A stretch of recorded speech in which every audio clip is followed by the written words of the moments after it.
We're going to tie a March Brown CDC emerger, and I can fish this this fly swung, or I can fish it dead drift.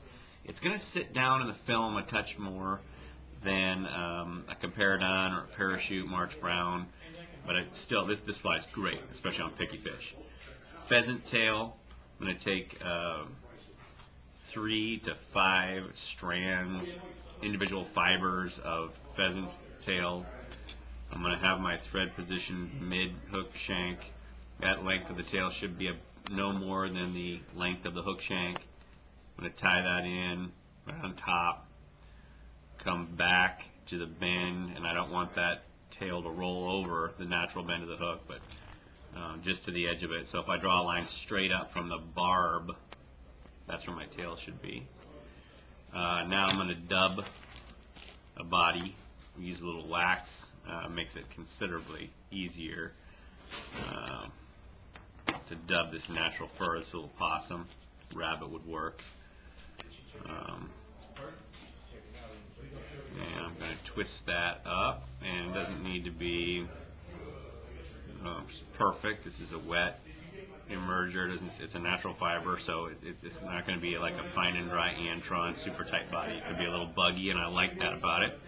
So start into the tail, burying it. I'm going to dub that all the way up.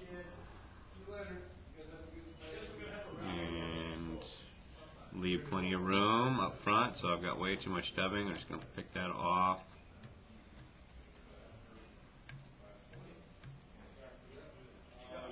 And I can develop that thorax just a hair more if need be. And now that's my tail body. I'm going to go with the hackle, which would emulate legs. This is a pheasant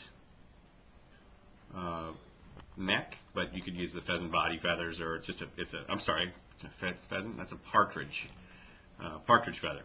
So, and I like this partridge feather to be about, in terms of the individual barbule, about back, no further back than the bend of the hook.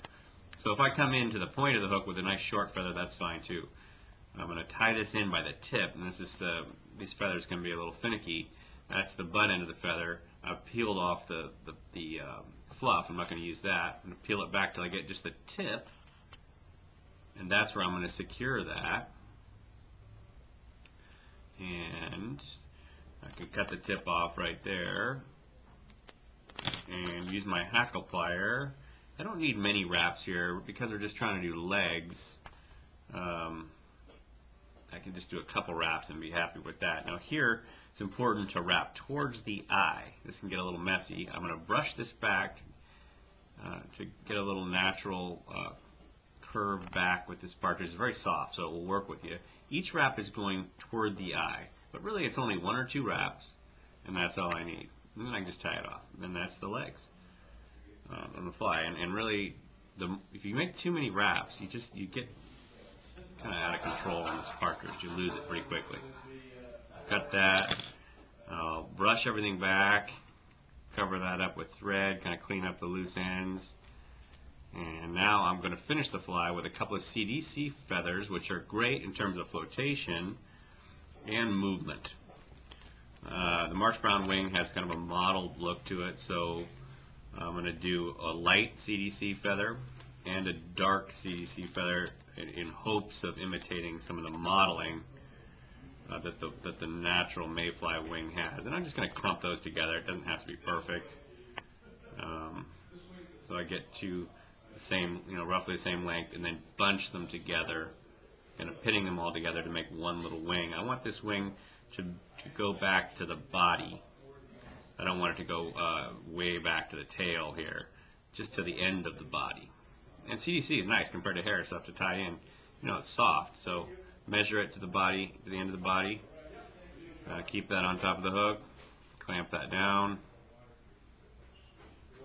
And that's my little wing. And that's CDC's got the natural flotation of the preen gland of the duck.